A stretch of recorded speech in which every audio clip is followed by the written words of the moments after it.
What's going on, everybody? It is Jaron James for the next podcast episode with Mr. Dave.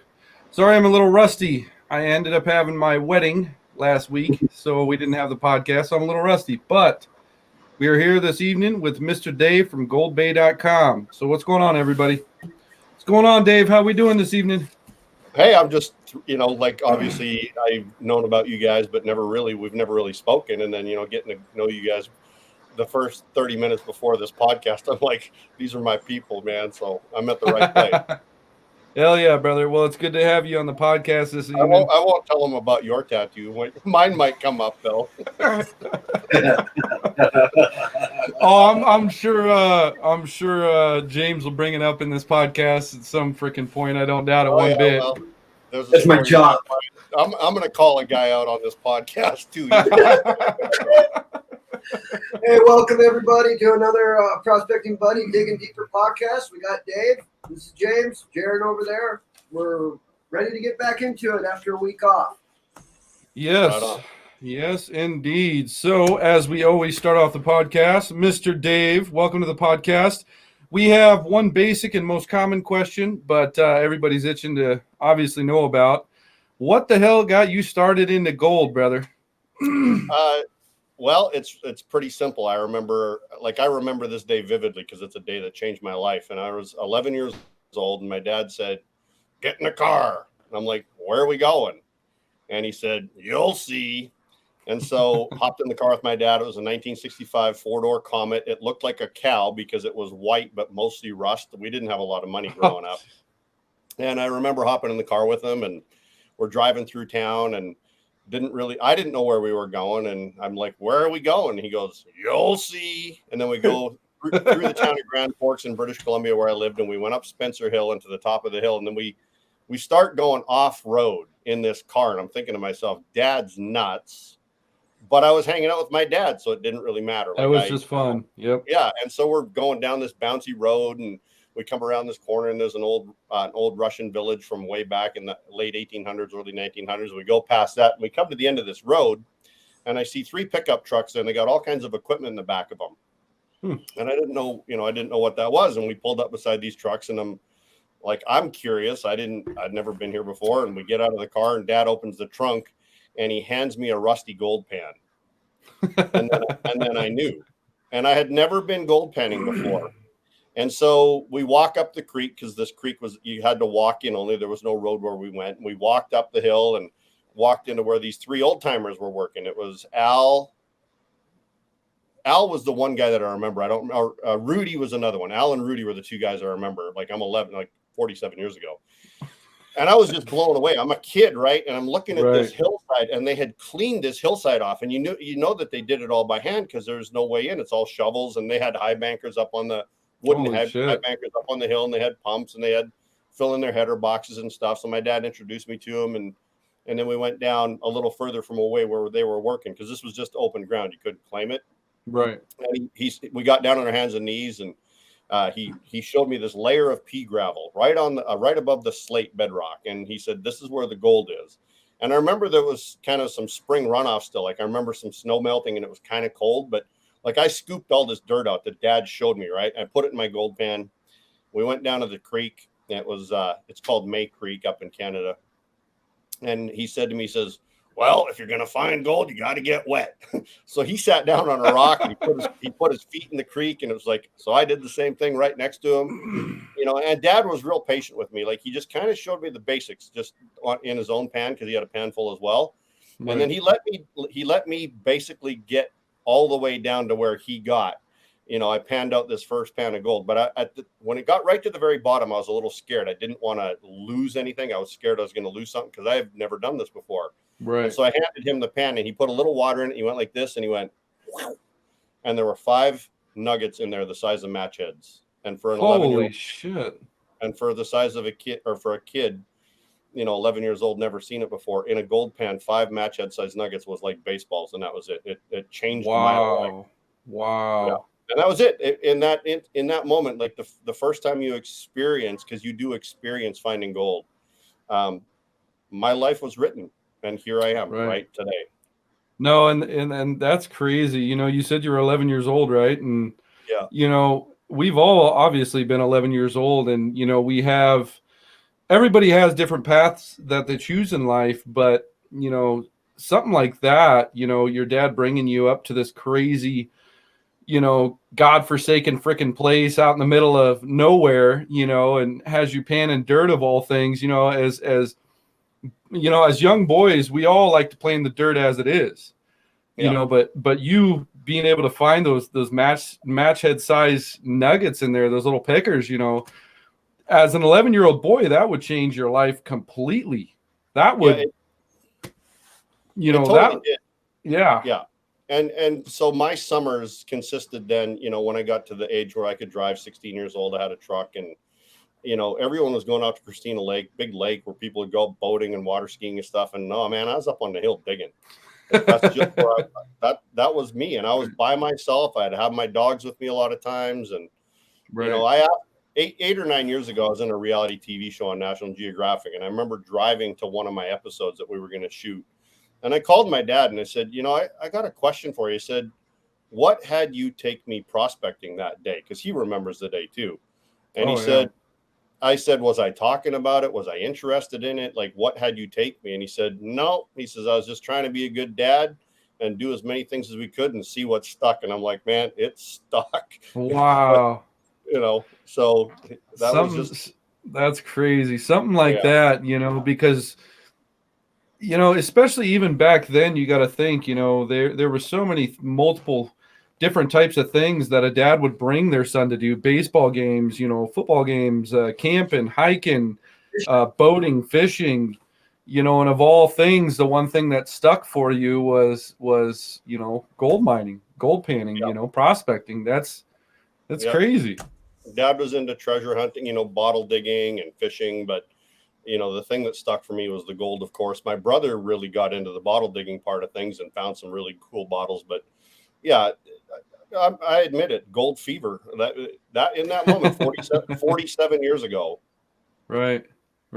People say gold fever. Yeah, I got it. I admit fever. it. And by the way, here's the really great thing about gold fever. There ain't no freaking cure. Nope. There is a cure. There is a cure. One. There is a cure. You going back out into nature and looking for more gold. Well, that's the freaking cure. Yeah, that's the cure. That's just the medicine that we have to take. Or medicine. Yeah. Medicine that's prescribed by ourselves. Yeah, that was the start of it. That was what started this journey. So take me back here, Dave. So, you're 11 years old. You see that in the pan. You're super excited. You go back home, and as the years go by, you're turning 17, 18, 19 years old. At that point in time in your life, as every 18-year-old, we feel independent and we want to do our own things and stuff like that. What was kind of the mindset, and what age did you transition into, I really want to take this on full time? What age did you really decide to want to take it on full time? Well, that would have been in 1999. So I would have been 37 years old. But wow. I was always chasing it. Like, I was never, my summers and my vacations, they all consisted of dredging or metal detecting, going to Alaska, going to Nevada. Like, I've lived in tents for months on end, actually in California, Oregon Creek, lived in Nevada, in Nevada in the desert. I've been to Australia twice. So I was never not doing something. When I was married to my first wife, one of my vacations, I went with my dad after my mom died. We went to Australia. We were there for 5 weeks, living in the desert. Wow. So I was never not in some respect chasing it. And if I was going to Disneyland or if I was going to San Francisco or something, I wasn't thinking about where I was at. I was like looking at the river as I'm driving down the road. I wonder if that looks like a good low pressure area. I bet you there's gold behind that rock. So right. I don't care about Disneyland, man. I'm driving by a river or I'm driving by some veins up on the mountain. That's what I'm looking at. Yeah. Hey, James, you don't do the same thing. I was gonna say, James, I bet you $100, James. He had a gold pan in the back of his rig when they were headed off to Disneyland. when I took my son to college in August, my gold pan and my metal detector were in the trunk of the Honda Civic.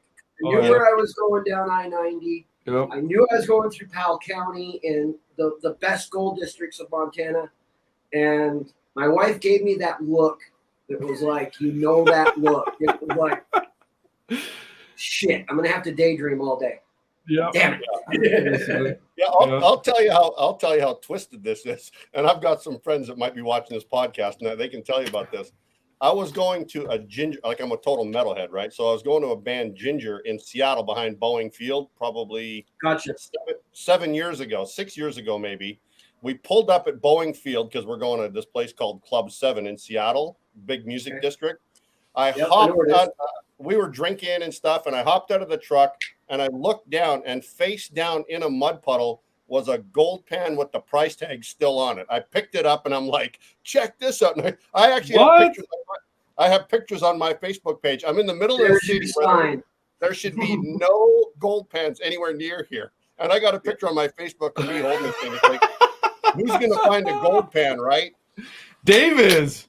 Yeah, Dave's going to find a damn gold pan. That's awesome. Still had a price tag on it. Holy shit. That's crazy. Yeah. So you said at the age of 37, you decided that you wanted to take it on full time. Kind of take me back in time a little bit. So you're 37 years old. You decide, you know what? I absolutely love what I do. You know, I love finding it. I love everything about it. At 37 years old, what were the decisions you just started to make and kind of shift into being able to take it on full time? It wasn't full time at the time. So it's a great question. I love the way you phrase that question. So I was still chasing gold. I was panning or dredging up on the Similkameen River out of Orville, Washington. We could just go up with a dredge and you didn't need a permit or anything, and finding gold. So I was always looking for it. And I was working from home doing blueprints and construction and making a lot of money working from home. So it was, that was like my gig. I didn't like it, but it gave me the opportunity to go do the things I loved, which was chasing gold. Yeah. And then one day what happened is I found a gold nugget on eBay. Like I didn't, eBay was brand new and I didn't really know much about it. And I thought, man, it's just like kind of a value village, but it's online. Like I wasn't. Right. But then I found this gold nugget. And it was like $17. And I'm like, holy crap, that's like a pretty big nugget for $17. So I bought this gold nugget. And, I went downstairs and I told my wife at the time, I said, look at this gold nugget I just bought. It's, this might be a new way to actually get more gold nuggets. So, mail came and there's this package from eBay. And I remember opening it up and I was so flippin' disgusted at how small it was. This nugget got blown up. It got blown up huge, right? And I was just like, in that moment, like you said, like you asked about the decision, right? There was an instantaneous decision that happened when I saw that nugget. Yeah. And I said to myself, I'm never going to buy gold online again. In fact, I'm going to sell gold online. There you go. Right. And so what happened was I made a few phone calls, and there was a place called the Gold Exchange in Nevada City.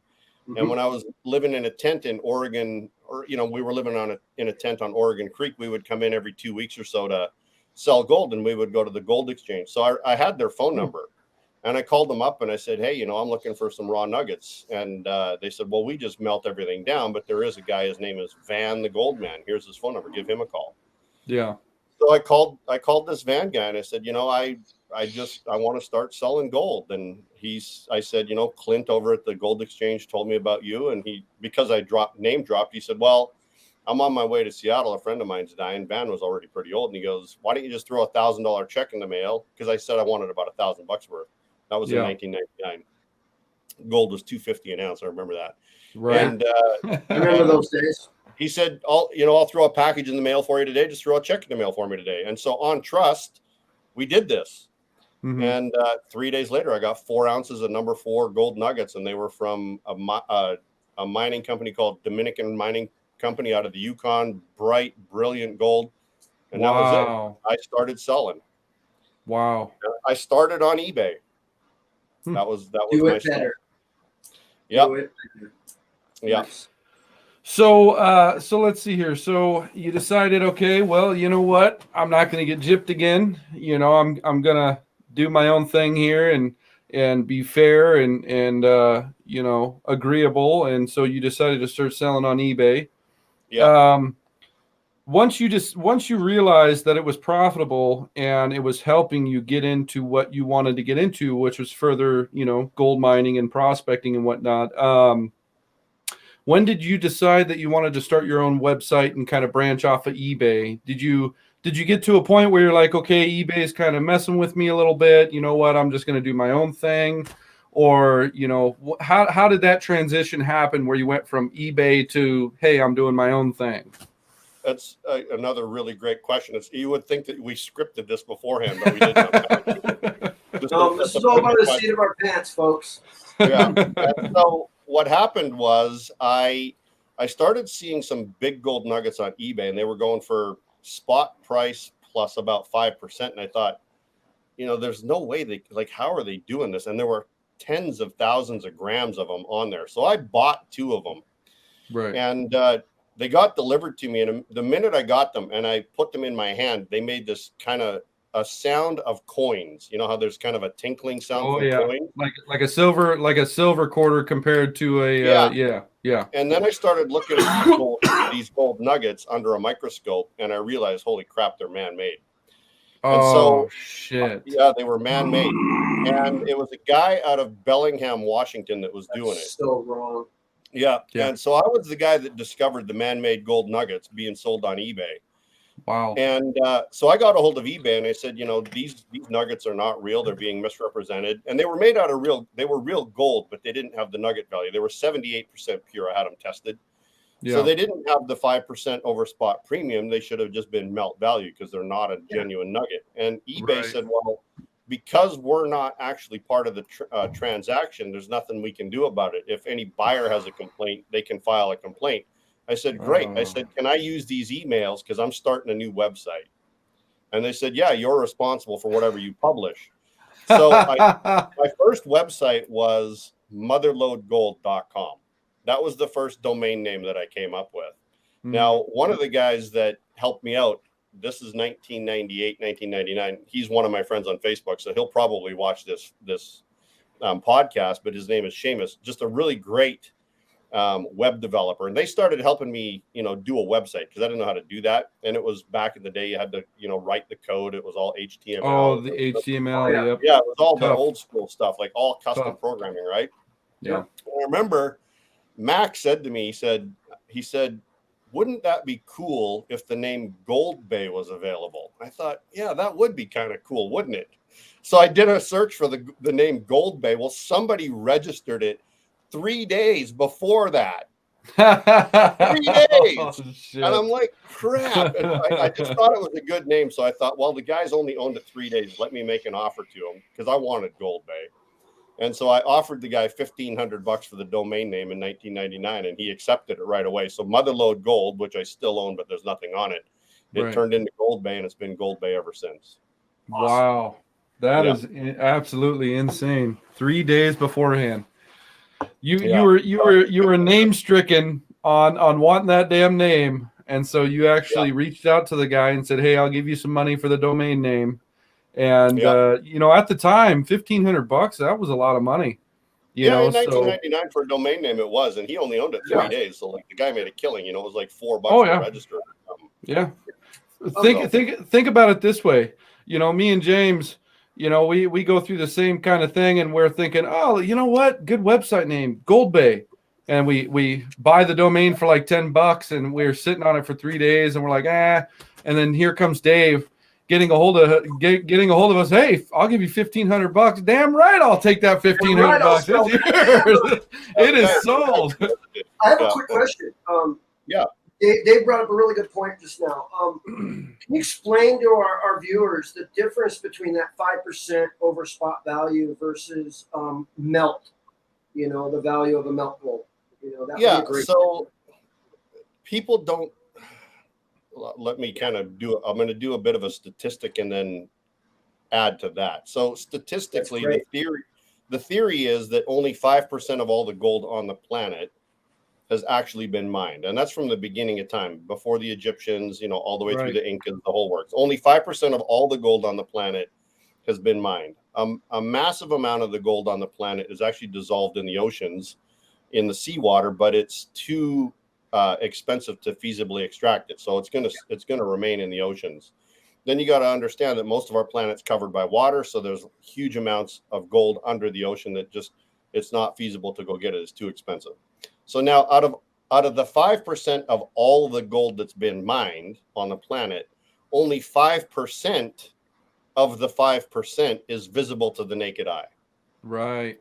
So most of the gold that's mined on the planet is mined, they have these huge open pits or huge shafts over in, Ghana, West Africa. And what they do is they bring up tons and tons of rock and they crush it into a fine powder and then leach the gold out of it chemically.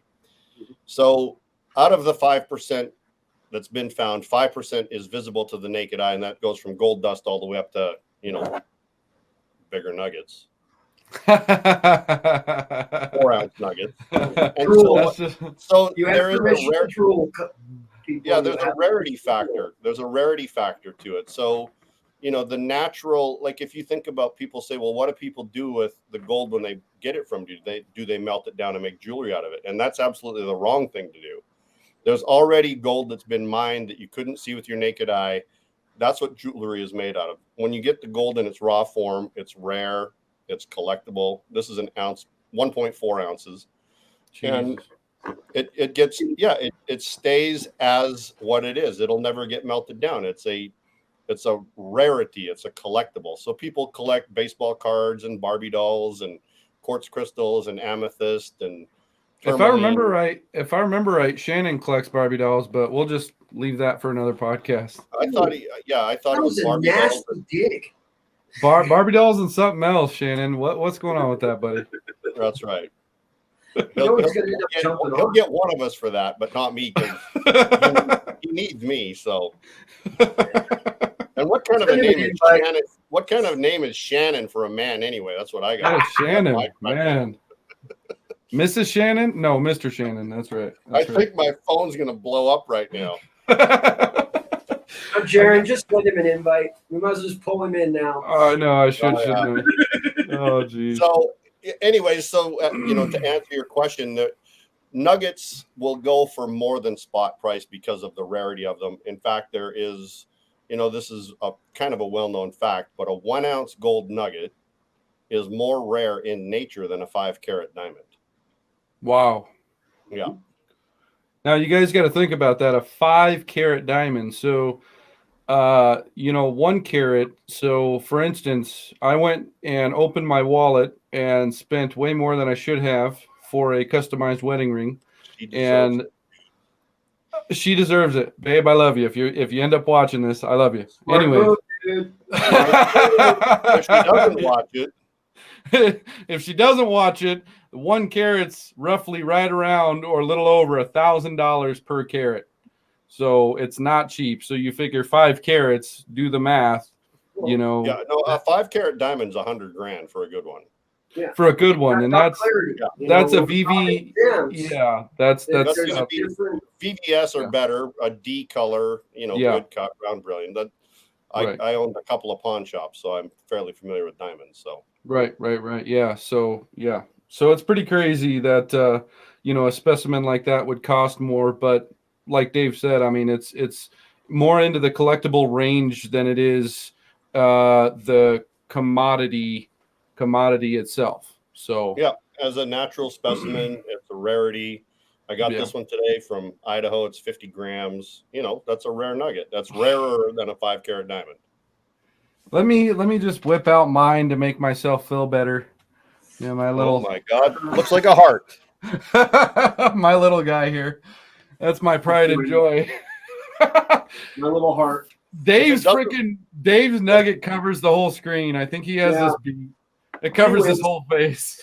He wins. Yeah, but I bought mine, so it doesn't count.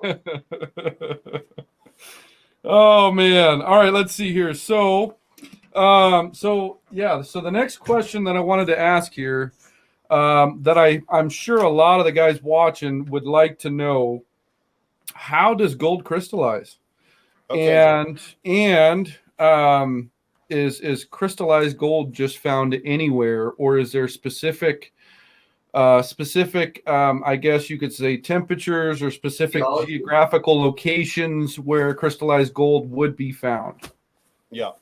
So there's been a long-standing theory that gold crystallizes. It has to be the right conditions. One of the conditions is that typically you're going to be right around 85% gold and then 11 to 13, 14 percent silver, or in the case of the Colorado quartz mine, which is where I live and mine, our gold is 93% gold, 7% silver, and there's just a very, very, very slight trace of copper, but the silver is requisite to cause the crystallization. Now, crystallized gold is not found everywhere. It's actually, you have to have the perfect conditions. And exactly, yeah. California has some in the Mother Lode. I'm at the south end of the Mother Lode, and then in Placer County and up in that area, there is the Eagle's Nest mine, the Red Ledge mine. There's a couple mines up there that do produce crystallized gold. Right next door to me is the Mockingbird mine, but they're not mining anymore. That's crystallized gold. The Dilts is really close by. So there are a few locations here. Nevada has crystallized gold out near Rye Patch in the Blue Mountains. There's crystallized gold there. And then there's a bunch coming out of Brazil as well. But and then there's Papua New Guinea, and there is some out of Australia, some out of England. But it's very specific that there are certain areas that produce it, and the conditions have to be perfect. Right. And the theory for a long time has been that the crystals form slowly over a long, long, long period of time, like thousands of years. But there's been a new theory, and it does make sense. No one knows for sure exactly how it forms, but there is a theory that the crystallized gold forms in one day, and under the right conditions. And if you think about the metal bismuth, I don't know if you know what bismuth is. Yeah. It's the rainbow colored material that forms pyramids and cubes and all that. Yeah. Yep. That stuff, if you think about it, if you've ever played with it, and I have some here, you just melt it, you let it cool down till it just starts getting a skin on it, and then you pour it out of the melted container, and it forms crystals instantaneously. Like they're absolutely within seconds, these crystals form. And the theory is that gold does the same thing. So one of the things that people think about gold is they think that it's that it's something that's melted under extreme temperatures, under extreme temperatures, and then it cools. But that's not the way gold is formed. Gold is formed through a hydrothermal solution. The gold is dissolved in a solution, then it comes up through the cracks. Right. And we have an andesite dike here at the mine. So our mine is on a dike that's 18 miles long, and then of course I own the part that we own. And as these cracks started to cool, or as the andesite started to crack and separate, then these super high pressure, high temperature fluids would come up and fill in the voids. Now, there was geological movement at the time of this happening, and there's also geological structures, like there's different waves in the dike, and these waves caused a couple different things to happen. They would cause low pressure areas, and they would also cause perhaps chemical changes too, because a lot of times the gold around here it's found with the arsenopyrite. But what happens is when you get a pressure drop, boom, you get the pressure like a micro earthquake. And there's a theory about this. As soon as you do that, the temperature immediately releases. It's like taking the lid off of a pressure cooker. So if you've ever taken the lid off of a boiling pot of water, like if you got a lid on it and then you take the pot or the lid off, everything goes oof. And it's kind of the same thing. So the theory is these micro earthquakes or this loss of pressure causes the stuff to just go whoop. Right. So that's the theory of it. No one knows 100% for sure, and it works for me. Well, and that theory has been around for many, many years, and scientifically speaking, everything that has to do with that theory makes sense. There's no part in that theory where it's like, well, this might, the theory behind it and the science behind it makes it to where it can happen. So well, here's the interesting thing too is a lot of people don't realize this, and people maybe that haven't been around the mining circle or done any mining, but these hydrothermal solutions, they came from underground. They came up through the cracks. Right. They didn't come from the surface down. So these were all from, down below the mantle coming up into the a lot of pressure and a lot of heat. Yep. Yeah. And so we have veins we've got veins that we've chased for a couple hundred feet. And this vein will have nothing. And then the right geological condition happens, whether it's a low pressure area or a little divot in the dike or in the bedrock where it touched the bedrock. And so this vein might have nothing, and then boom, all of a sudden there's a pocket, and then another pocket and another pocket. So just because that vein is a gold bearing vein, it goes miles deep, but there's only certain sections of it where the gold actually did precipitate out with the silicates, which is quartz. Right. So the quartz and gold come out together. Right. Wow. That is absolutely phenomenal knowledge, Dave. And I'm sure everybody here watching right now, we got 28 watchers. I'm sure that they're absolutely enjoying the knowledge. It's really fascinating because, especially like the new age, I guess you could say, the new age prospectors and miners, like we were saying earlier, you get that gold fever, but some of the guys really don't know all of that, type of history with how gold is formed and what crystallized gold looks like and the theory behind crystallized gold. So being able to bring up those topics, I think really gives a good definition on those type of subjects. I mean, I think it's absolutely phenomenal. Yeah, well, that's the other thing too, is because I'm dealing with the hard rock side of things, by mining underground, when you're panning in the stream or you're panning on a high mountain placer or a bench or whatever, people don't realize, they think nuggets are just nuggets. But at one time, those nuggets were underground, formed in a very similar type of structure that I talked about. And then they just got eroded out of the rock. Right. Mother Nature tumbled them down the hill. Like in some, Australia, for example, I've been to Australia twice, and it's flat for as far as you can see. But at one time, there were mountains in Australia higher than the Alps. Right. And now it's flat. So as these mountains got ground down and worn down by the wind, and all of that gold got scattered because it just got eroded out of the rock, and it's all flat out in the desert now. That's that's actually one of my dream vacations, is going out to Australia with a gold bug and going to town for like 3-4 days. And I think it's funny because a lot of people, they're like, that's your vacation when I tell them, but to me hell yeah, it's my vacation. Let me pitch a little tent over here under this tree. Let me go to town with a gold bug for 3-4 days. Just give me that. And I can honestly say, what's that, James? Can you show us a crystallized specimen, Dave? Yeah, let's see a couple, Dave. Whip them out. Let me tell you a story about this, though. So I love crystallized gold. When I got into crystallized gold over 20 years ago when I started selling it. But excuse me. So Tony Fraser was the guy that contacted me about this mine. I've known Tony for over 20 years from doing business together, and I met him in Tucson, and he said, "Hey, Dave, we can buy the Colorado quartz mine. Do you want to go in with me?" He says, "Because if you don't do it, then I'm not gonna." And I'm like, "I don't know. Let me go look at it." Right. So I flew down here. I flew from Spokane down to San Francisco, and then I drove over here to where we're at in Mid Pines, and I met the previous owner, and the previous owner hadn't mined this mine for 6 years, so it's completely full of water. Wow. Flooded full to the brim. And so we couldn't even go in the mine.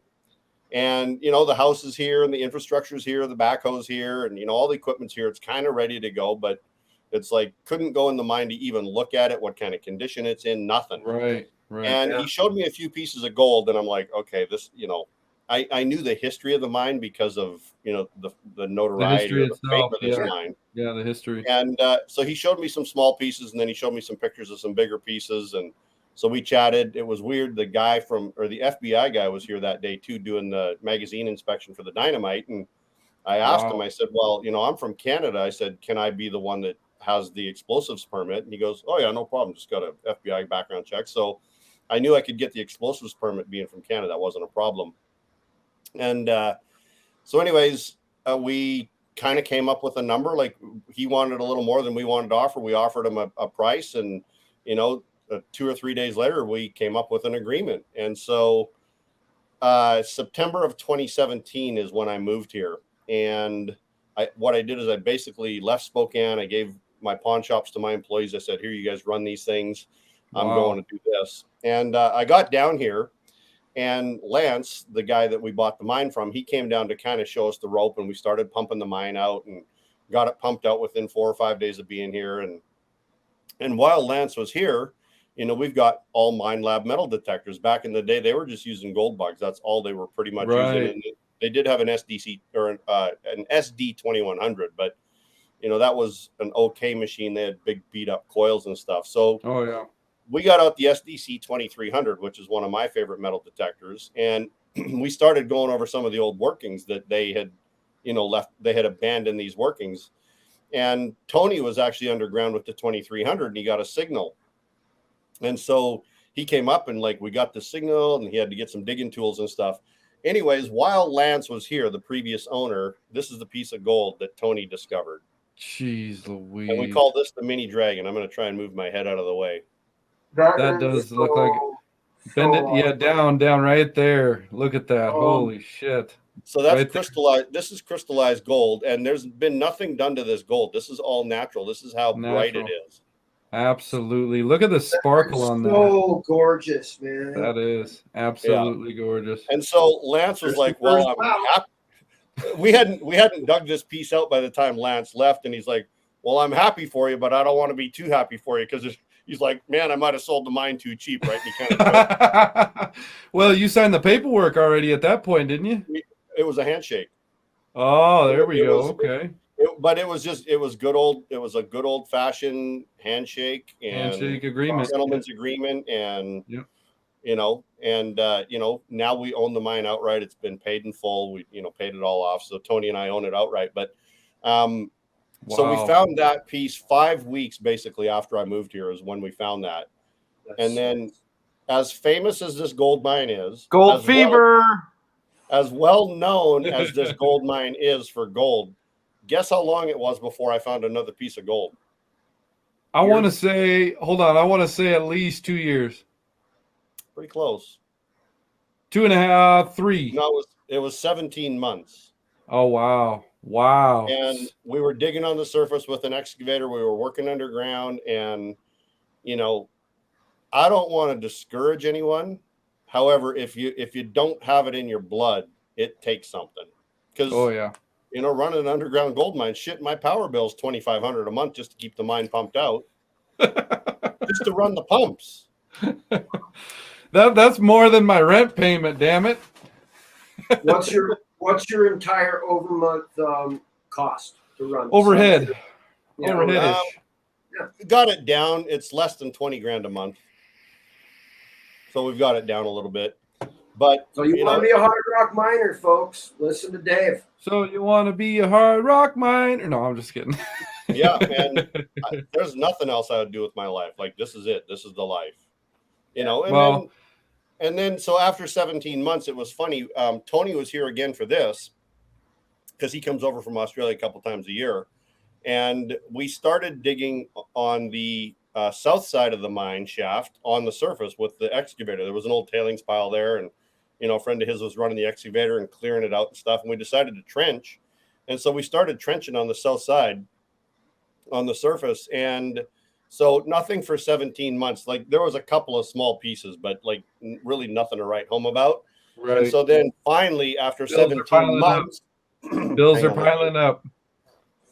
Yeah. And then after 17 months, the next piece that we found that made me go yeehaw was...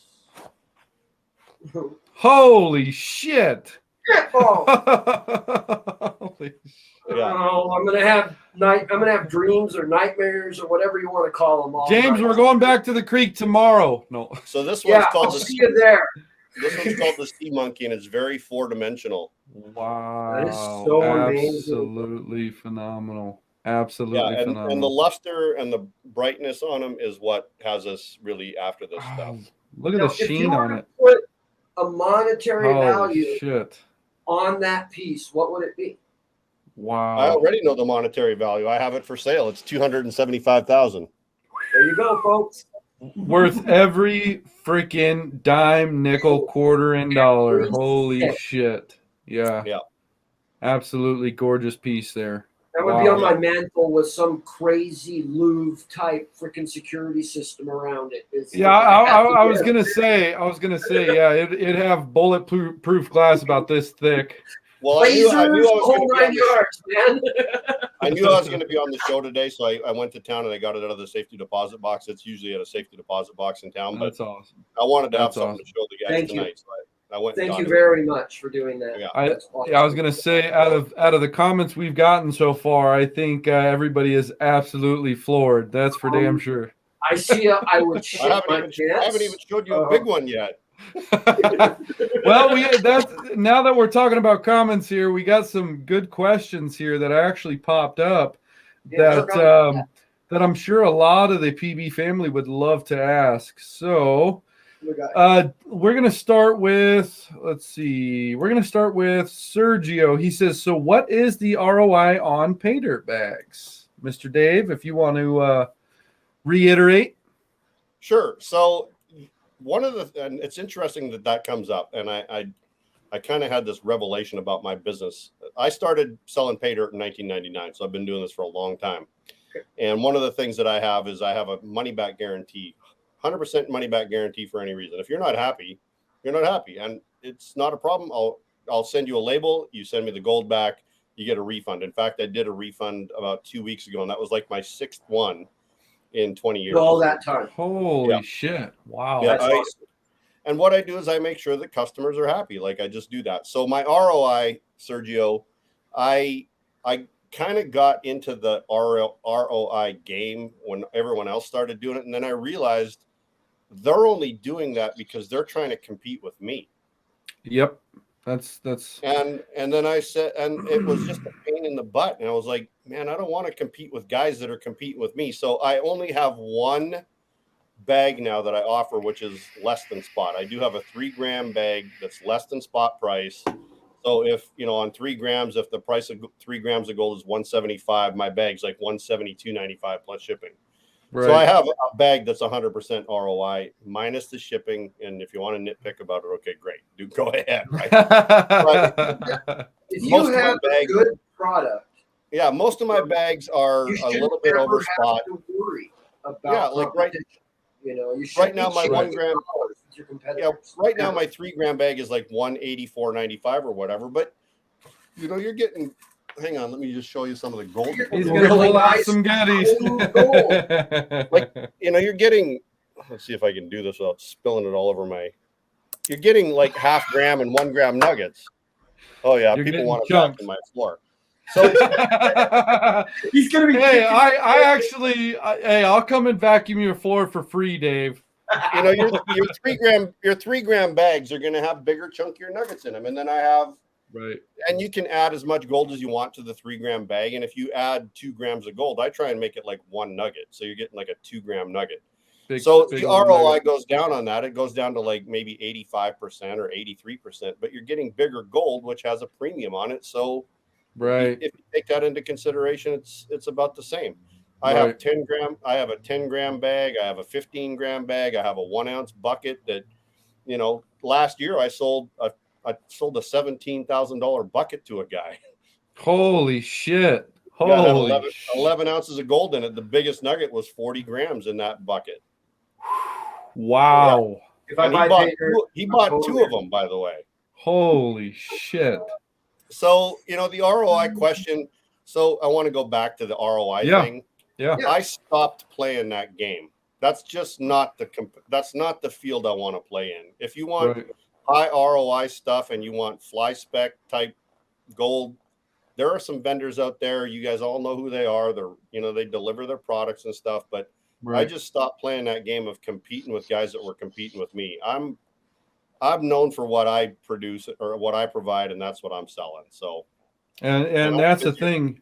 And that's the thing, Dave, is all of the guys that I've gotten to meet through Prospecting Buddy and through my honesty, integrity, and respect, all the top players of the game, so to speak, and guys like that, that I've gotten to meet, they have nothing but respect and positivity, nothing but positive words about you, from A to Z, whether it be this guy or this guy, from the biggest to the smallest. I've gotten to meet a lot of really, really cool, down to earth people. And, they've said nothing but phenomenal things about you, man, and what you've been doing your whole entire career, so. Well, yeah. And so, and this goes back to the first question that you asked me about, what was that decision that had me become, selling this stuff.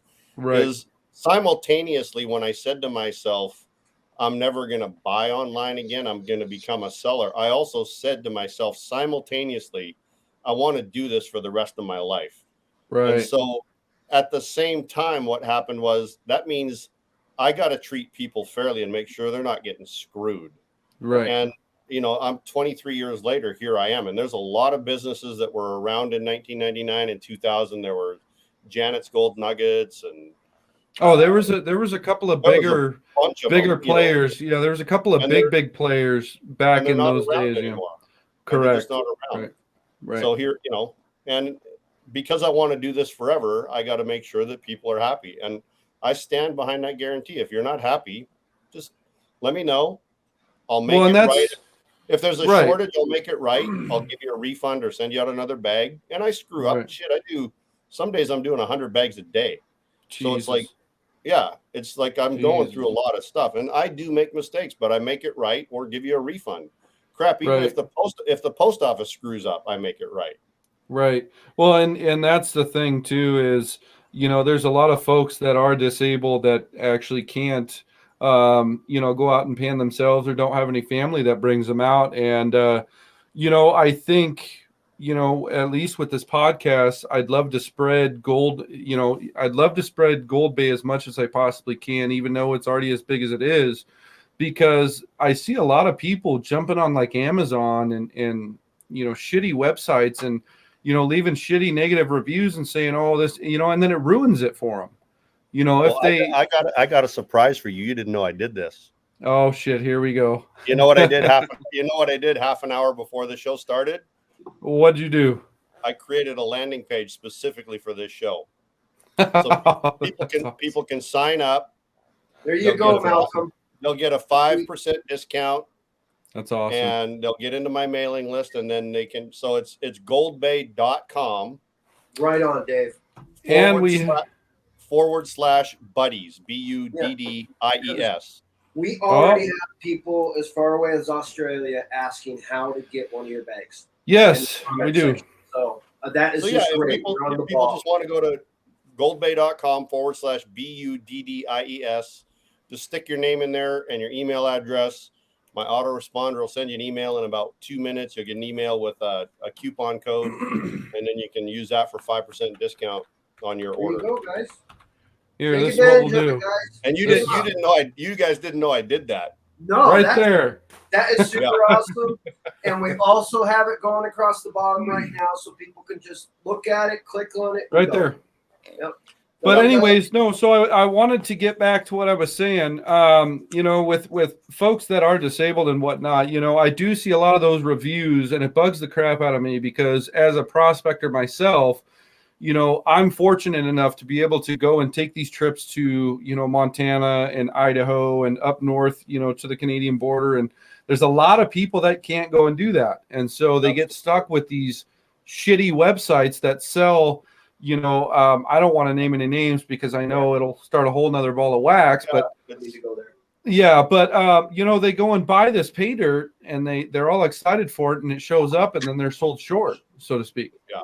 And, being able to go over to goldbay.com and get something that'll make you extremely happy and be a customer for life because of the product you get and the guarantee you get is absolutely phenomenal, and I think guarantee, and by the way, I'll tell one on myself. The guy that got the recent refund, he was the most recent one. This is like my 6th refund.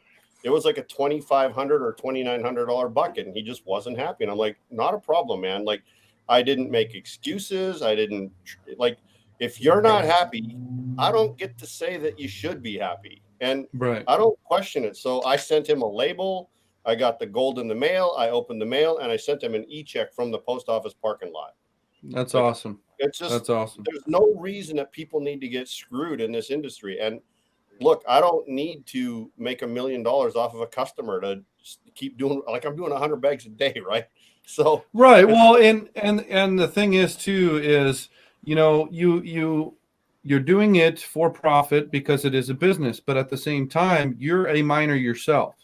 yeah, See, so the ins and outs on how you feel when you pull a pan up, so to speak, and you don't see jack shit compared to pulling a pan up and you see yeah, a nice line of gold, a good golden smile. So, you have that aspect of being a miner and selling, gold. yeah, So it's with goldbay.com, it's a win-win situation, yeah. And and I've got connections from 22, 23, 24 years ago. I've been financing these guys, buying their gold for more than they can get anywhere else for a long time. right, Like I buy from commercial miners because I know what it's like. And the other thing that you said, which I want to kind of address because it's a key point, is people say, well, why do people buy pay dirt? I'd rather go get my own. Forget the pay dirt right, scam, blah, right, blah, blah. right. And look, we live on the West Coast. We live Yeah. on the western side of this country where we can go out, in Montana, Idaho, Washington, California. We can go out, Correct. Nevada.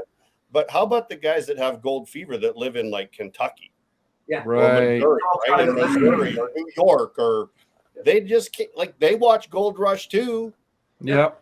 One of my customers in New York, he's a real estate agent. His 13-year-old daughter, he didn't say what it was, but she had a terminal illness. And he sent, he was buying fairly big buckets. And I was like, and then he messaged me one day and just thanked me for the gold because he told me about his daughter. And I just said, well, what kind of stones does she like? Like, tell me, some other things she likes. And she liked pink and some other blues and stuff. So I threw together a bucket that had pink quartz in it and some sapphires. Oh, and dude, and that's awesome. I threw a whole bunch of stuff in there so that, because like this girl, that's what she, like her and her dad were doing this, right? And when I get a message like that and people are like, It really touches your heart. they're not getting screwed. And I got veterans that email me and they're like, they can't go out anymore because one, they're either too old or they just can't, they don't have an area to go out, but it helps them with their PTSD and they're not getting immensely. I want to use the F word so bad. I'm telling you. You can. You Hey, can. it's the podcast. Our You're more than podcast welcome to. is wide The open. reason, Yeah. the reason I'm doing this is because I hated people getting fucked over. That was the thing that just got me the most, right? And that's why I'm doing this. And I tell you what, there's days I complain. It's Tim, the guy that works for me, he's probably going to be laughing right now. He's like, Dave's always complaining about the orders. Because like till 2:00 in the afternoon, I'm filling orders instead of mining and stuff. But I'm doing it because I don't want people to get screwed. And not on my watch. And to touch basis with that same answer that you said, a lot of people say, Jaron, you're overwhelmed with prospecting, buddy, or you're doing this and doing that, and one-man band as far as like the clothes and this, that, and the other. And it's like, yes, I complain a lot, and a lot of people don't see that I complain a lot where I'm sitting here pressing sweatshirts and t-shirts for 6-7 hours. But at the end of the day, the way I look at it is, when I see that post that person got that package and they're like, oh, I'm so excited, part of the PB family, that right there makes it worth its weight in gold 100 times over every single time. So absolutely, without question. So yeah, you get irritated at times and you'd rather do this and do that. But at the end of the day, you have a passion for something, and that passion gets rewarded by the people who believe in you and believe in your product and believe in everything that you're doing. So, I mean, at the end of the day, it's always a win-win situation for us. So yeah, it is, I've been so bombarded, and, I did have someone helping me for about 1.5 years. And then she went back to, live in Washington and chase her dream. And so I was just really grateful that she was here for as long as she was. It made it a lot easier. So for the last probably 2 months or so since she's left, like I've been doing most of it on myself or on my own. Tim does help me with dirt, once or twice a week, but he's usually doing this underground stuff. right. It's taken a lot more on me to do it, but I'm not gonna trade it in, even though sometimes I You think get I'm pissed gonna. off. You get pissed off some days, but other days Yeah. you're like, you drink your And coffee or your energy drink, and you're fucking head first into it. yeah, and I'm a little bit behind on some of my orders, and sometimes I have glitches. I have glitches with the software right now. I've got a Yeah. credit card payment problem that Oh yeah. doesn't work, or shipping. Sometimes the tracking number doesn't go out automatically and Right. stuff. But I'm caught up on my orders. I'm actually not behind anymore, and so I'm able to get my orders out typically the same day. In fact, I had orders come in today, and they went out today. That's good. Well, unfortunately, I'm behind, Dave. So you enjoy being ahead of the game because I'm behind I the I'm behind the curveball. After Just so tonight's you know, podcast, everybody, I'm probably I going to get do all these remind orders. you. I'm doing a special on some crystallized pay dirt this week. I'm going to send out an email to everybody. I got once a year I get this really rare crystallized gold from the Yukon, and I'm actually gonna. It's on the website right now, but I'm actually going to do an email blast to my customers tonight, and so it should probably produce a crap ton of sales from that. It's really cool gold. It's all tiny little crystals. They're really cool. That's awesome. Yeah. That is absolutely phenomenal. James, I will get you the damn mic. I'm going to send it out tomorrow. All right. So let's go ahead and take a quick 5-minute break. Let's go ahead and use the restroom, get some water, whatever. And then we have the second half of the podcast with some phenomenal questions through the comments. We didn't get through them all, and I'm seeing some really good questions here. So let's go ahead. I've got some more gold I can show you too, because I know. And then of course, the gold fever is strong, and Dave has some phenomenal specimens to show us. So let's go ahead and take a quick 5-minute break, and then we'll be right back. We are back. We're back in full effect. Yeah, you've been gone. Oh my goodness. Dave, I've been gone for only a week, and I'm rustier than the rustiest nail you'll ever find in a barn. I tell you what, holy hell. And you're married. And I'm a married man. Nice looking ring, though. Let me see that ring again. No, it's actually pretty cool. So the ring was made from a company called Patrick Adair Designs, and it actually has mammoth tusk embedded into the ring.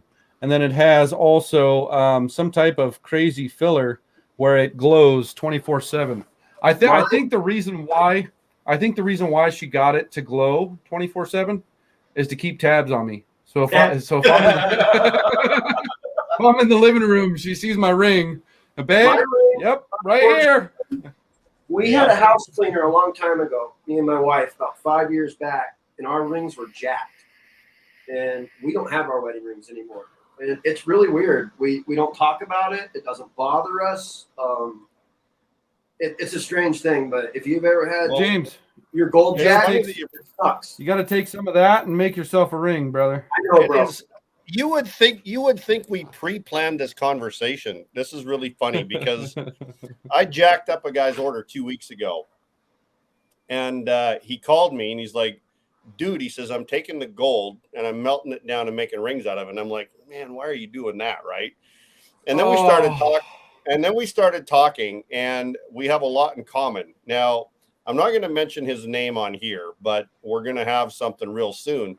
He actually is a lead singer for a real popular band in this country. And one of the things that he loves doing on the side is prospecting. Anyways, I jacked up his order. This is where this is going to get just really funny. So he happens to live just out of Denver. So when I was in Denver last weekend for the Rock and Gem show, he delivered me the first 3 rings that I had him make for me. And what we're going to do is we're going to start offering his designs on Goldbay. He made this out of nuggets. Wow. And so one of the things that he's going to do is he's going to offer a service through my website that if you have gold, and it can be fine gold dust or whatever, if you want your own custom ring, like he'll make a ring for you. And the guy sits up all night. He's ADHD. I'm telling you, he's a whack job, just like me. So that's why we get along. But just like James too. Yeah, here's how this gets. Thank you. He's watching right. I know he's watching right now, and he's making a ring. But so we met in Denver, and we started just like we clicked and we clicked and we clicked, and we got the same things in common. We like the same things. He's a nut about gold. He, music and all that stuff. Anyways, when we we were upstairs at the tattoo convention on the Saturday. We both walked up to this table and we both looked at this one design, and neither one of us said anything. And I said to the girl that was, the tattoo artist, I said, well, I want that on my shoulder. And he looks at me, he goes, well, I want it too. I'm like, are we getting bro tattoos? So we both got the same tattoo. I got mine on my back. He got his on the back of his arm. That's awesome. I'm gonna have him do a bio for the website, and he's gonna start doing custom rings for people out of their natural gold. Either they pan it out, and whether they get it out of pay dirt or they found it themselves. And he's very talented. He's got just so many different designs. He's doing some 24 karat. Yeah. Anyways, it's funny.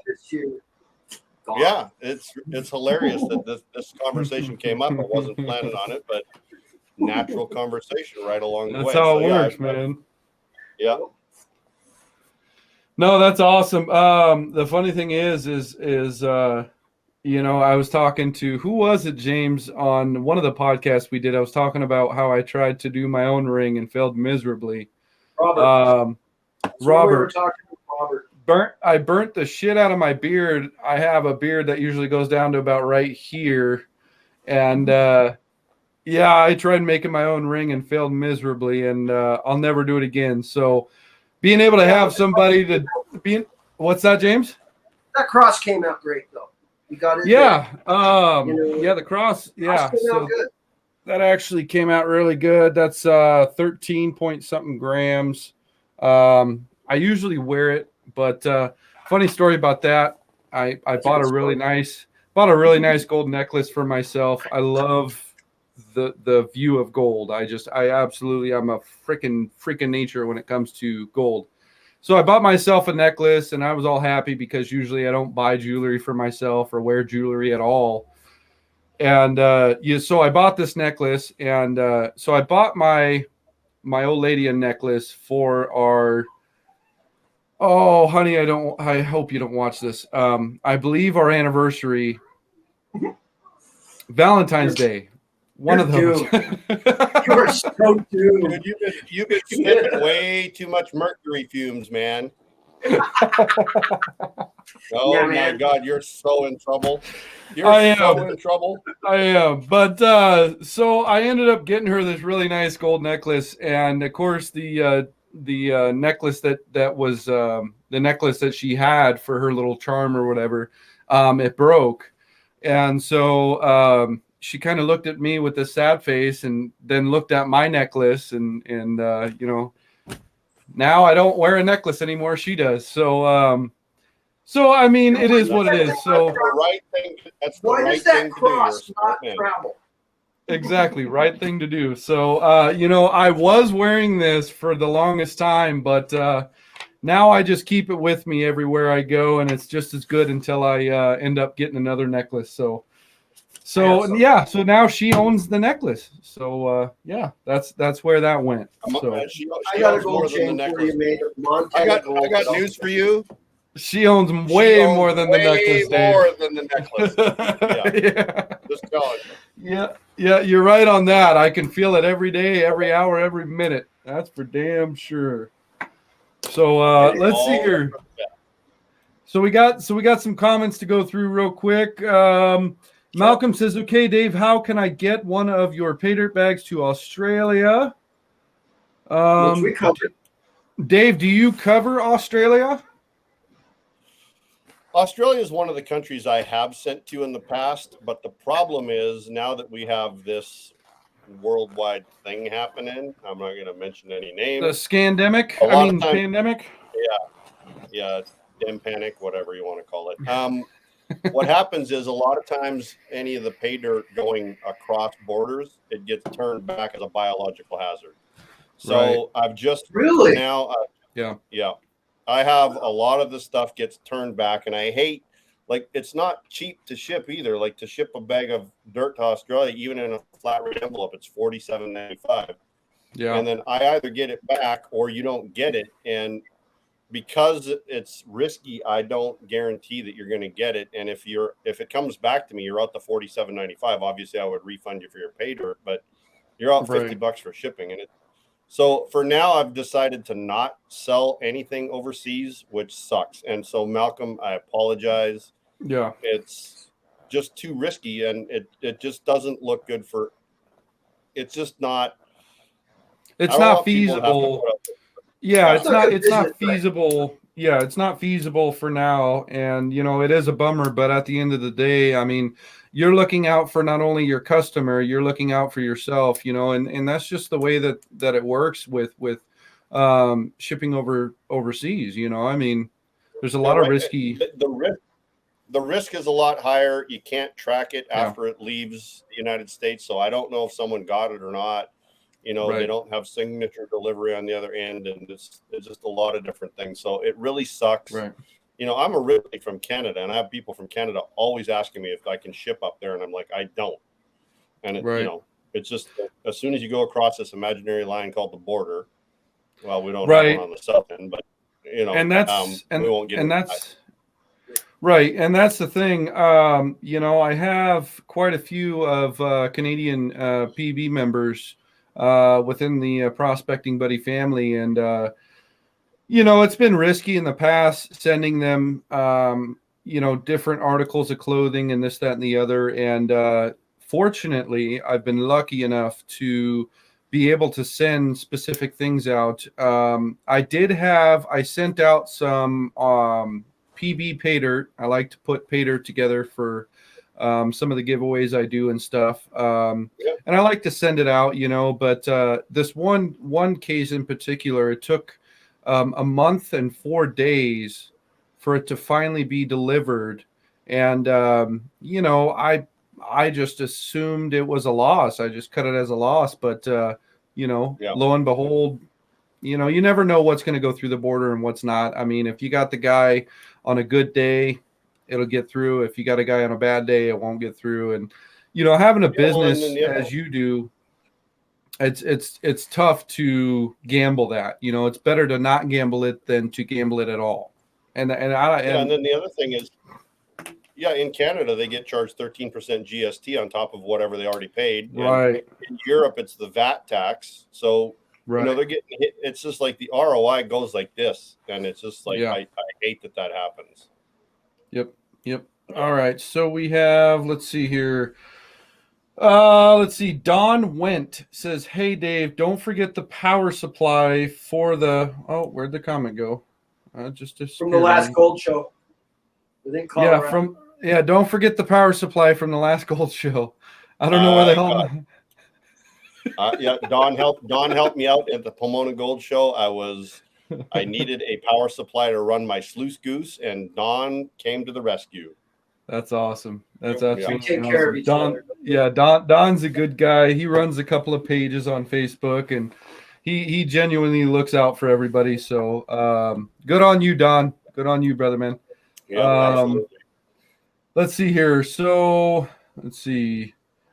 He says, also catch Dave at Goldbay at the gold shows, not just pay dirt, but lockers and straight gold, etc. Let's see here. Let me scroll through these a little bit. James is laughing at something. The last one by Don is awesome. Catch Dave at a gold show. His table should include plastic bibs. Don I know where that goes. Yeah, Don's seen the showcases more than once. No, that's so awesome. I don't have just pay dirt. In fact, when I do the gold shows, I don't do a lot of pay dirt at the gold shows. I mostly have gold nuggets and specimens at those shows for sale. There's other pay dirt vendors, and I just don't want to haul it around. Or if I fly to a show, I can't really bring pay dirt with me on a flight. So right. So we got a comment from Gary Young. He says, "Go on, Dave. Show them the big one and watch their faces." So Dave, we gotta wait. You're an impatient New Zealander, dude. Just chill out for a second. You're in America now. We're gonna make them drool. Stephen, Gary's probably laughing. He just messaged me. I wouldn't doubt it. Stephen Bertrand says, "About time to bust out the hoodie again." Hell yeah, brother. PB member for life. That's for damn sure. Let's see here. We got Sean says, I'm 35 minutes from my prospecting sites. I don't get a lot of gold, but I love it. I'm passionate about prospecting, and I'm equally passionate about pay dirt, especially quality pay dirt.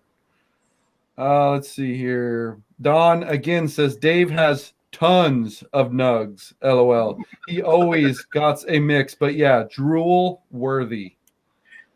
Gerardo says, I was at Carl's Jr. watching this, but Berger gave me the runs. Made it back. Jesus, bro. Come on, man. Oh, TMI, dude. oh my goodness. Oh my God. Holy It's one of the shit. reasons I love this show. Oh, man. You never know what you're going to run across with these guys. I love it. I think we Absolutely need to love it. mandate getting rid of fast food restaurants. Oh, let's see here. Okay, so we got a serious question here. Patrick Monahan. Don't kill me if I say it wrong. Patrick Monahan. How does one from being a casual prospector with too much equipment and free time to being a profitable miner? Of course, once you sell a specimen worth a couple $100,000, you have the capital to trench out large areas and stuff. But how did you get there, Dave? Yeah, so great question. You know, and I mentioned just briefly that I did have a couple of pawn shops. I've been buying and selling gold since 1999 online. And so I've always had the website selling pay dirt and gold nuggets. And part of that is that because I'm also financing gold mines, I'm also providing a lot of the gold for some of the other pay dirt vendors. Like they get their gold from me. So I've got that as a side business. And then I also have a business where I do refining. And what we do is I have 14 different dental reps around this country. And what we do is we go to dental offices and we get, you know, the extractions from the dentists that, you know, some patients, they don't want it back. They're just like, no, it's gross. I don't want it. I'm done with it. And right. Yeah. So the dentists, they know that they hang on to that. So we busted onto that scene about 8 years ago. And, you know, Wow. I started paying more than all of the other people that were doing kind of the same thing. We came up with a proprietary way of processing that material on site, and it just sets us apart from everyone else. So there's that. Awesome, and then, you know, just buying and selling gold, and, you know, I make a couple of bucks on each bag, and that's enough for me. You know, if I make $3 or $4 a bag and I'm doing 100 bags a day, figure it out, right? It pays the expenses of the gold mining. It does. And it really does, you know, and I've got a partner you know, Tony from Australia. He helps with the expenses, and right now he's not able to come over because in Australia they're locked down tighter than we are here, and 4 months. He's not able to travel right now. But, you know, frick, I want him to get his ass over here. It's like, right, come on and help dig, dude. Get your ass over here, man. What are you doing? No, yeah, smuggle yourself over here. So if I was relying solely on this mine to maintain and sustain, wouldn't be able to do it. And, you know, we talked earlier about how 17 months in between the two really good finds, and, you know, found a bunch and sold some pieces. And, you know, I've got some customers, and I've been into the Bitcoin game for a long time too. So that helps. And then my last piece that I found, like, you know, we're mining 5 days a week pretty much. But it's been another 17-month stretch without finding anything. That's tough. So my last good piece, like, right at the very end of the show, you know, like however long we decide to stay on, I'll show you some pieces that came out of one vein. We'll talk a little bit about the geology and what happened there, and then why I'm pretty excited about where we're at now. We've been working in this one area real hard. We're going to connect to some of the old ancient workings, which are called the Grimes workings or the Larry Leto workings. And, you know, they got a lot of gold back in the day in this area. Well, they didn't mine it out. So they mined it out selectively. They were just jumping around. We're not doing that. We're doing it thoroughly. We're taking it all out. So there'll be no guessing whether we left anything behind or not. We're taking the whole thing out. Right. Excellent. Right. Yeah. That was a good answer to that question. Let's see here. We got a few more questions. So I do want to. I can address that a little bit more spot on as far as that. You know what it's going to take is it's going to take finding a property. Like, you can't afford to jump around, find. What you need to do is, you know, depending on the type of equipment you got, it sounds probably like placer mining. To make a living in the placer mining industry, I'm I don't want to discourage you, but I finance 3 mines that are big equipment, 200 tons an hour, 200 yards an hour with like millions of dollars worth of equipment, and they barely make it. Wow. That's the reality of it. It's, they barely make it. Now there's a couple, you could go buy Gaines Creek right now for 14 million. You'll make, in 7 years, you'll make your money back and then you'll be in profit. But to make a living in the placer mining industry is going to be extremely tough. And I'm doing, when we bought this mine, our intention was to make a profit, but no one knew whether we were going to or not. And we found enough now that that there is a profit in it, but it's not for the faint of heart, and you got to have the capital to back you. It's like being a musician and trying to make it trying to become the next Van Halen. You're going to sleep. Well, and that's the thing, that's a good analogy that you bring up is, most musicians fund their whole first start of their career for many, many years. They don't have the capital, the other investments. It's their own investment. And that's where it runs across with placer mining and hard rock mining is you have to have enough capital to be able to fund those years where you don't find anything. Because you can't just throw a bunch of money at it for that first year and expect for it to pay off. Yeah, well, this month, which is September, it's been 4 years since I've been living here full time. Like I live at the mine, and let's just call it 5 days a week. There's sometimes it's a little less, but for the most part, it's 5 days a week mining. So it's a full-time gig. And I would say out of the 4 years of mining, there's probably a grand total of 30 days where we found gold. Right. Period. Right. And that's mostly not finding it. Right. And that's the thing. And this is in a rich, well-known gold mine, but historic gold mine. Yeah, this is a pocket mine, so it's much different. This is not where you have veins that are completely loaded from one end to the other. It's not finely disseminated all through the rock. This is an Easter egg hunt. Right. This is we're looking for the big prizes, and you got to go through a lot of days where you find zero, and then boom, you hit it.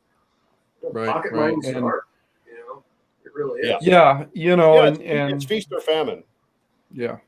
The mine next door, just for example, it's called the Mockingbird Mine, another really famous mine. They found millions of dollars worth of really rare, exquisite specimens, but they're shut down now. But their last 6 years of operation, they found nothing in 6 years of mining. That is insane. Absolutely and that's a known producing gold mine. Yeah. Right. I learned a valuable lesson this summer. I tried to go full-time placer, and it didn't work out very well. No. We had a lot of fun, great memories. Yeah. Right. You got to be doing it. Problem you can think of, you got to be doing it because you'd rather do that than go to Disneyland, and then if you hit a big nugget, then hallelujah. Like exactly. If you were to ask any of the people on this podcast, how many of you have ever found a 1/4 ounce nugget in all the time you've been prospecting? How many have found a 1/2 ounce or a 1 ounce nugget? It's when you start thinking about it, it's mostly you get little specks and little flakes, but that's enough to keep you going, man. It's like because you never know, that next shovelful could be the next big payout. Yep. 50-gram nugget. Yep, that's very true. All right, let's go ahead and go through. We got a couple more here. Larry says, "What's up, guys? Hey, Dave, great pay dirt. Keep it up." Let's see. Steven Gessler says, "I still have the purple bag from one of the gold shows." Oh wow, that's way back. Way back. Rick Stash says, "What can he tell us about placer deposits in Washington?" Excellent. So I actually am very familiar with Washington because I lived in Spokane for a long time. And the place that I would recommend for people, and I haven't been in Washington for 4 years, like I haven't lived up there for 4 years, so I don't know the current regulations, but last time I was up there in Washington, all you need is the Fish and Gold book. That's your permit. It's just a pamphlet you get from the fish department. As long as you have that with you, you can go out and prospect. The last time I heard, you can still dredge in Washington with up to a 5-inch dredge. And my favorite place to go, and I know where there's gold up there still, it's on the Similkameen River out of Oroville. So just to the east or the west of Oroville, between Oroville and Nighthawk. Right. Below the dam is really hard to get into, but there's good gold in the deep water down below the dam. You would need an 8-inch dredge for that. But if you're above the dam, you want to go above the campground, and it's really easy to see where the campground is. It's a big, wide area inside of the road. You just want to hit the banks, and here's where you want to go. And this is absolutely counterintuitive to where you would think you want to go. That river is really odd. And it's odd because it's been hit heavily with dredges way back in the day. So there was a company out of Spokane called Precision Dredges, in the late 70s, early 80s. Well, Jim from Precision, they had 8-inch dredges side by side, and they went up the gut of that river way back in the late 70s or early 70s. So they mined out the gut of that river, but with the bigger dredges, they didn't dredge on the banks.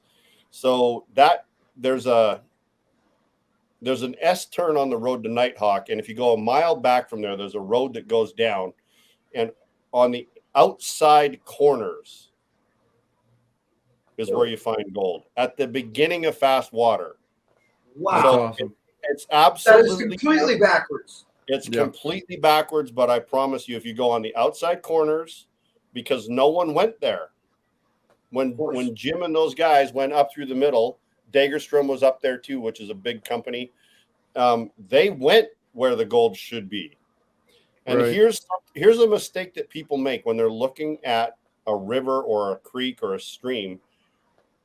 Most people think that, oh my God, that looks so good. Promising. But how many people have said that before you for the last 150 years? You're not the first person to see that really looks good. Right. It does look good, and it probably was good, and it's gone. And there's no good no more. On the Similkameen River, it took 5 years to figure out that the gold is on the outside bends, head of fast water, because no one went there, because that's not where the gold is supposed to be, but that's where the gold is. Because 1,000 years ago, what was that river doing? Right. So, that's just a prospecting tip that I tell people is go where you don't think it is, because everyone that thinks it's going to be in that spot, they've already been in that spot. I've already, yep. Already. It's like Shannon says, think outside the water. Yeah.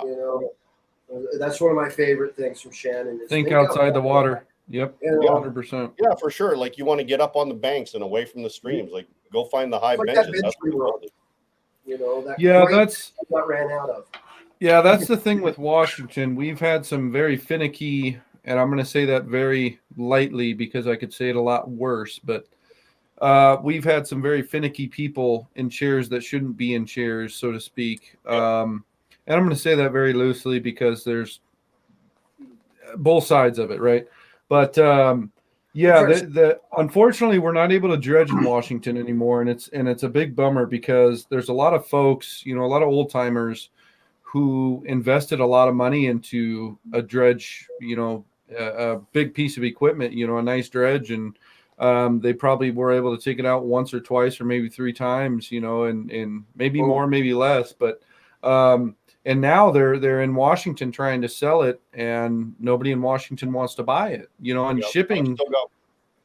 And shipping. I love my Dalkey dredge. That's right. And trying to ship it out of state is not even worth it. So people are stuck with their dredge, and it's a bummer. It took 3 bills to ship that 4-inch up from 2. Yeah. Yeah. Just for my 4-inch to arrive, that was $300. All right. Right. So, and that's through business to customer, because businesses get a big discount being able to ship from business to customer. So you figure you're trying to ship customer, person to person, the shipping charges just absolutely inflates. So, a lot of folks are stuck with it, which is unfortunate, but what do you do? What do you do? So find somewhere to use it. That's all I can tell you about Washington. I wasn't aware that you can't dredge up there anymore, which sucks because there are some really good areas on that river. Yeah, big time. Well, and I'm sure and I'll say this one time and one time only. I'm sure folks are very defiant, and we'll just keep that very briefly. And you know what? That's okay. Just don't get caught. Please. Just, people can be defiant, and that's okay. America is America for a reason. We'll just leave it there. Was founded by defiant people. We'll leave it there. We can go further into detail, but that's kind of chewing the fat, and that's what that gets to. But all right, we got one more comment here that I'm going to go ahead and read, and then we got a couple questions.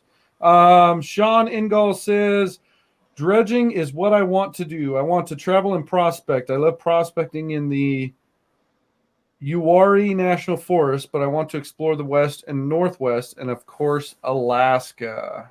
The last frontier. I want to get my ass up there. Actually, we have a trip coming up, James, next summer. We got to fly out there and have some fun over there. You dangled it in front of me last podcast, and you still haven't given me much info, but I'm looking forward to it.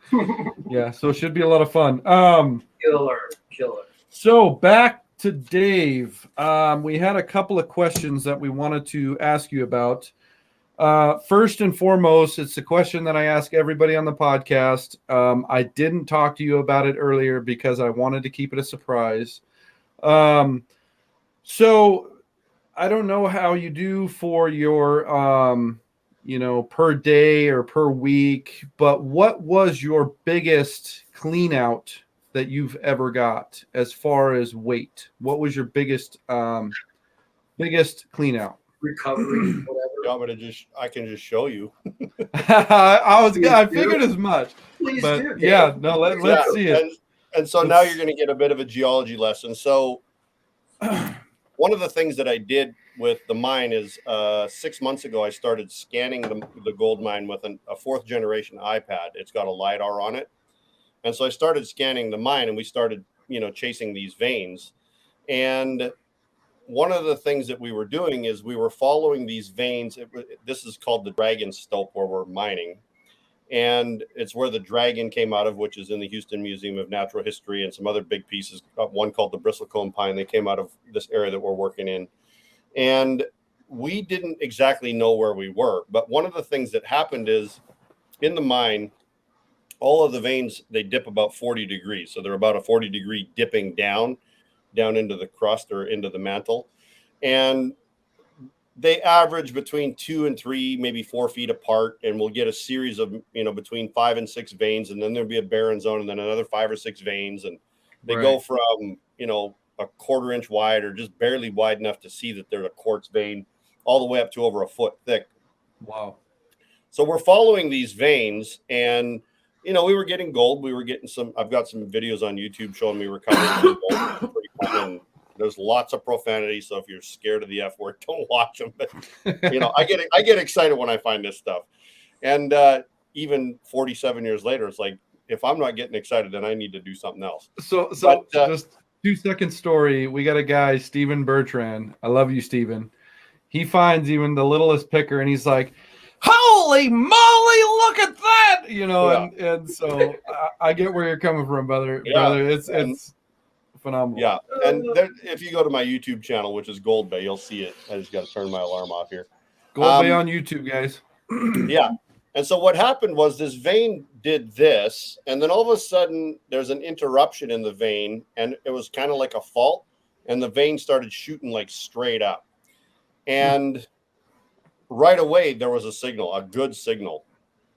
Wound up getting a 3-ounce piece right where the conjunction of the two met. So the way we're mining. So here, I want to kind of paint this picture for you. People think that we're going horizontally, like we're drilling horizontally and moving forward, but we're not. What we have is we started at the 140-foot level, and we've got a 300-foot long drive, it's called. And what we're doing is we drill into it's called the back, which is the roof. What we do is we drill upwards and we blast that, and then all of that falls down, creates a new floor, but then that opens up a new section of the dike. So then we expose veins on this wall. So we dug out this piece that was about 3 ounces, and then I could barely get another signal. Like I just barely got another signal with the 7000. I've got a GPZ 7000. So we knew there was another piece higher up. So, you know, we went in there the next day and drilled and blasted. And that's what came out. Holy shit. Whoa. Holy shit. Not even if you were wearing a bikini, what I do what you just asked me to do. Holy shit. So this came out next on the same vein that went vertical. Holy crap. And so that was, I was jumping up and down, hooting and hollering. Tony was here. It was great because he was here at the time. Like, it's funny. Like, I don't think I found any gold for 17 months because that asshole's still in Australia. Tony, you need to get your ass over here. You need to get back over here so Dave and you could find some more crystalline gold, damn it. Tony, I know that feeling, Dave. Jaren's my good luck charm. Yeah, I find things when Jaren's with me. Great things. You know, and like when he sits in Spokane, I don't find shit. You know, so I actually don't think it's Tony. I think it's his wife Nadine. She's the good luck charm. Tony, you know. But he's just a filler. He's just a filler. Whenever they're here, it's like that's when we're finding gold, which is it's pretty damn exciting. I'm glad that's the way it happens. So we metal detected that, and like a good prospector, you always check your hole, right? So I put the 7000 up there, and it went wow. Holy shit! I had never ever heard that sound. Holy shit! Out of a metal detector before, and I'm like, holy shit. And you know, we filmed this too, like so I'm saying, holy fuck, do you hear that? And so we knew that further up, like beyond where we were, because the other interesting thing about it is the SDC 2300, which is a hell of a metal detector, wasn't getting anything. There was no sound from the 2300. Wow, holy shit. So I know what my next metal detector is. Oh jeez. You hear that, Adam? Do you hear that? And it comes in slowly. Holy fuck. Holy shit. Keep that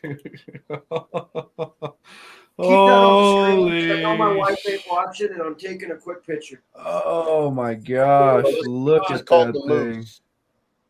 Holy. It's called the moose for obvious reasons. It looks like a moose. Plus just like a moose. Look at the antler up there. Holy crap. Dude, that's insane. Wow. And it was bigger than this. There was another piece of it that came down here, but it broke off. But of course, so this is the biggest piece. That is gorgeous. Holy crap. And that looks like a full-blown moose antler too up there. It totally does. It's all crystallized too, by the way. Oh, get up close. Yeah. Holy moly. I never shoot pictures of a computer screen, and I am this. Oh, that is gorgeous. That is just so. Even the quartz. Look at the luster on the quartz. You know how I love quartz. Yeah. Just look at that. Holy crap. You know how wow. Look at that, dude. Wow. Look at the sheen on it. Dave, holy shit. You are a blessed man. You have earned every bit of it, man. You deserve that. Holy hell. Shit, man. And so I found this on March 4th, 2020. And he's not done. Haven't found anything since, so we're in another 17-month dry spell. Well, that's because he needs to get his ass back over to the mine. Tony was here when we dug that sucker, so damn, I might as well just quit working until Tony shows up. I think that's the well, Nadine. Tony, you can stay home. Send Nadine over. Hey, you know what? Go on strike, and then that'll force him to get over here. That'll probably work. That would. Holy moly! People got here in boats without you knowing. Just Tony, hop on a boat. Yeah, exactly. Somehow get here. Mail yourself. Yeah, there you go. I'll come down and stand in for him, Dave. I'm pretty lucky. I mean, I'll come down and stand in for him. I got a good Australian accent, and I'll make you feel like he's there.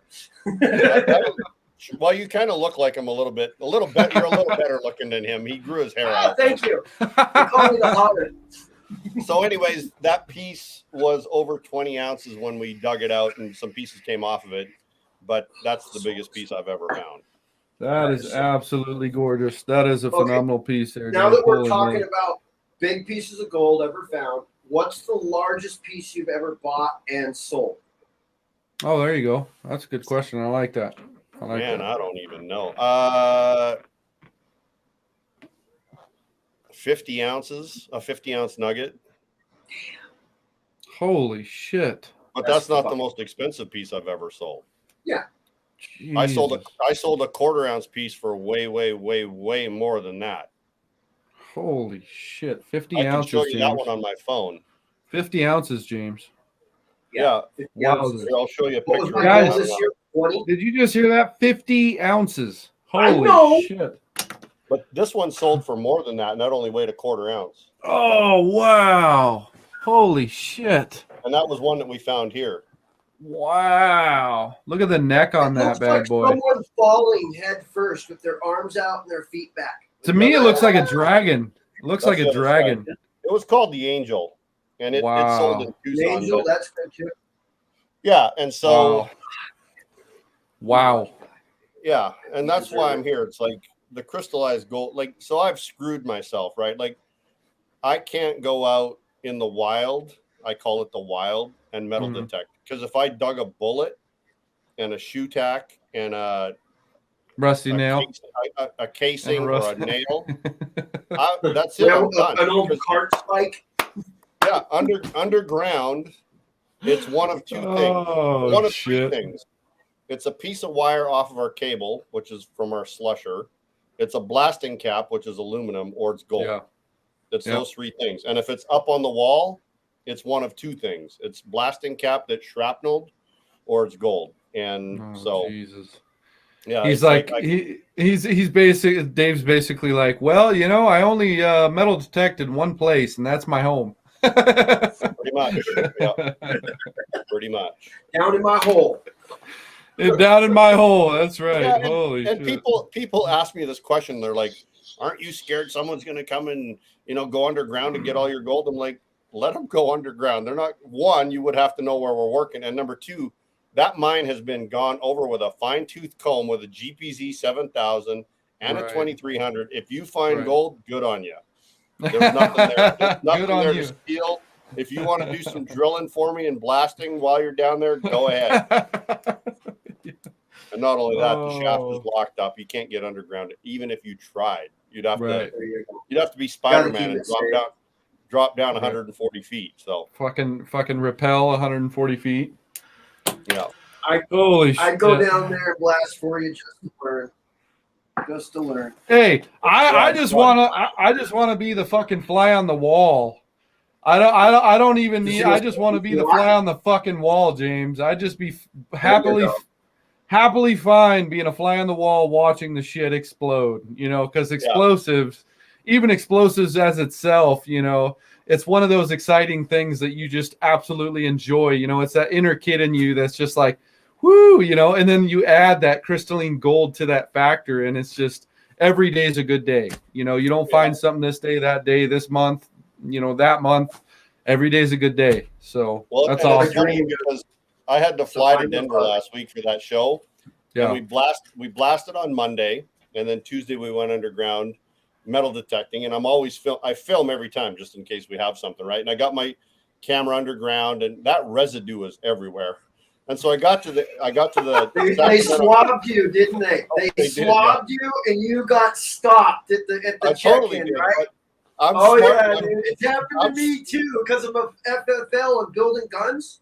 And powder and that all the time. That has happened to me flying too. I've been pulled aside right then and there, and they're like giving me the riot act, man. Yeah, I'm like, I carry my blasting license with me when I fly. Like, I know to have my license with me.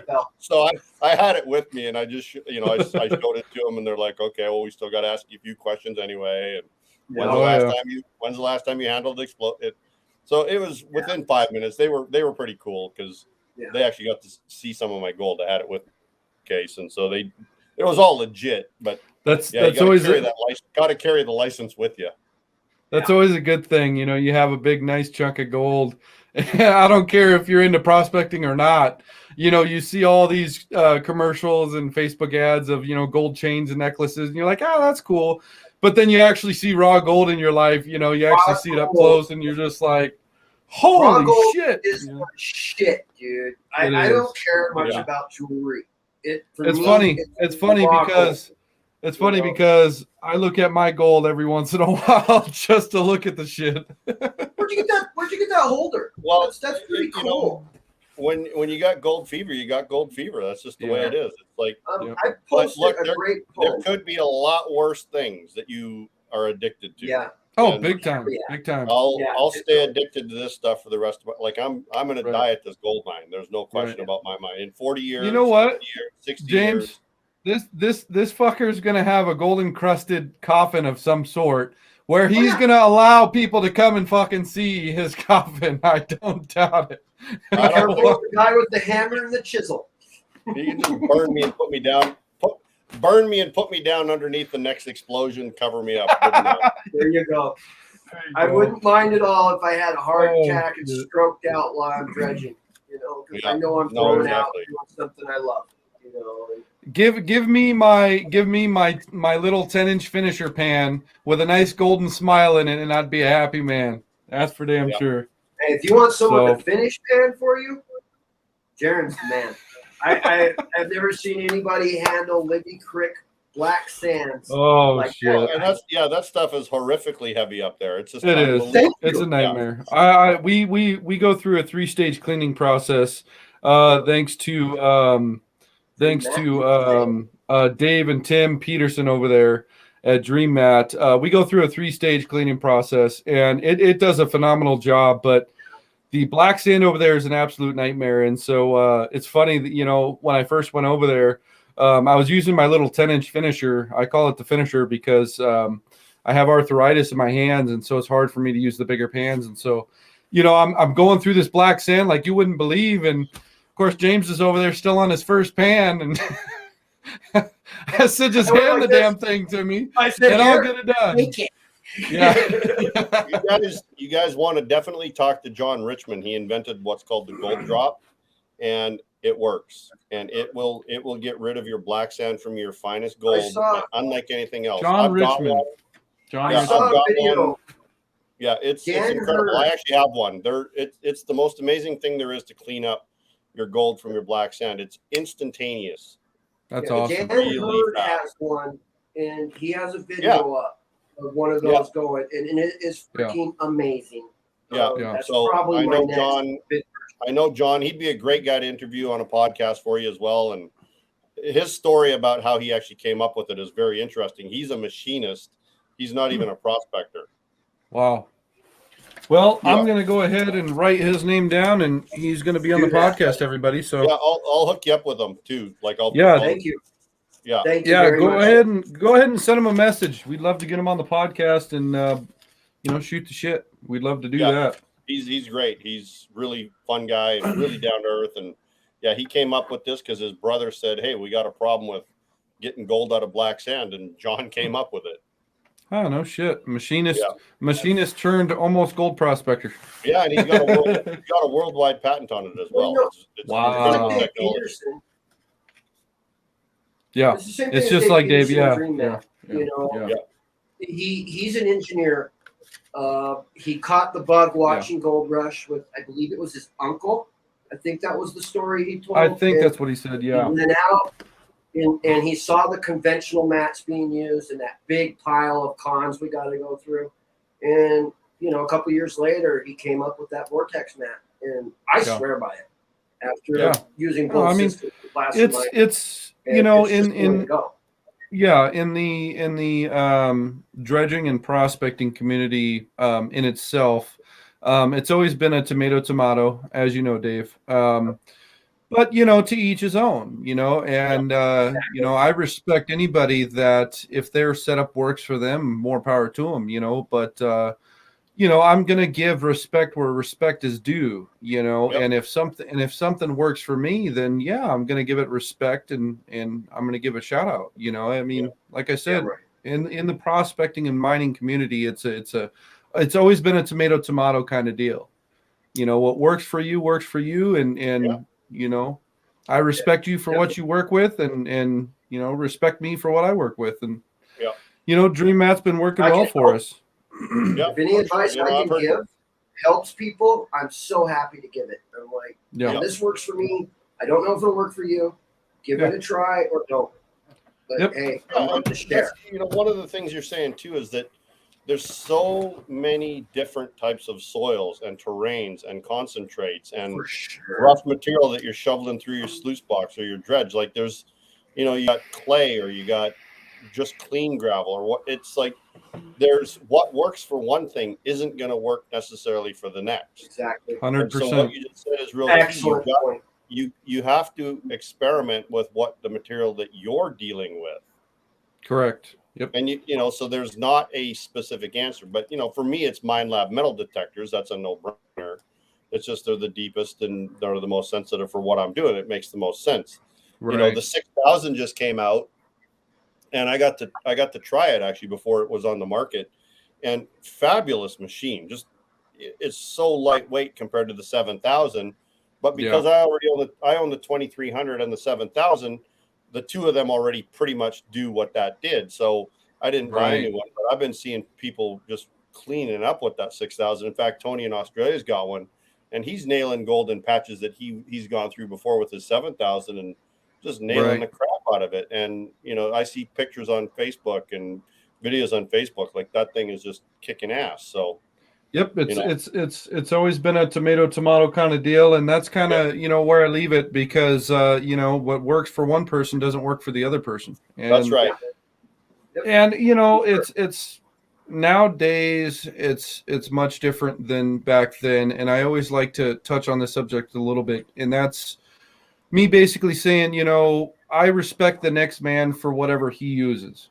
There's no point in, especially nowadays, like I said, there's so much disconnectivity, with the world as a whole. I'm not just going to say the United States as a whole that, what's the point of being so negative toward the next man who's trying something different than you are, So, I leave it at tomato kind of thing, and what works for you might not work for me, but I respect you for what you're working with. And as long as you're out there giving it a shot.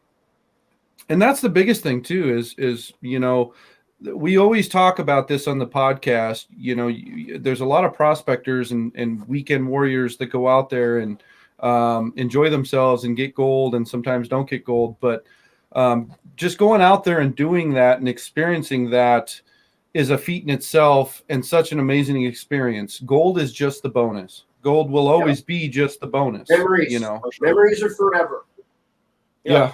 So even where I'm at, gold is the bonus, and I'm here specifically, mining for gold, but it still is the bonus. Like, and it's as exciting every day to go underground. Like me and Tim, we bet every day, gold or no gold, gold or no gold. How big is if we find gold, how big is it? Over an ounce or under an ounce?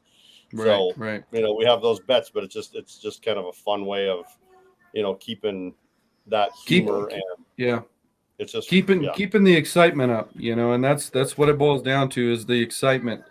Gold's always the bonus. It'll always be the bonus. if I'm not here prospecting, where am I going to go? Right. That's for damn sure. Well, we've reached the end of the podcast. Dave, I really, really appreciate you being on the podcast, brother. I'm sure we're going to be having many more episodes.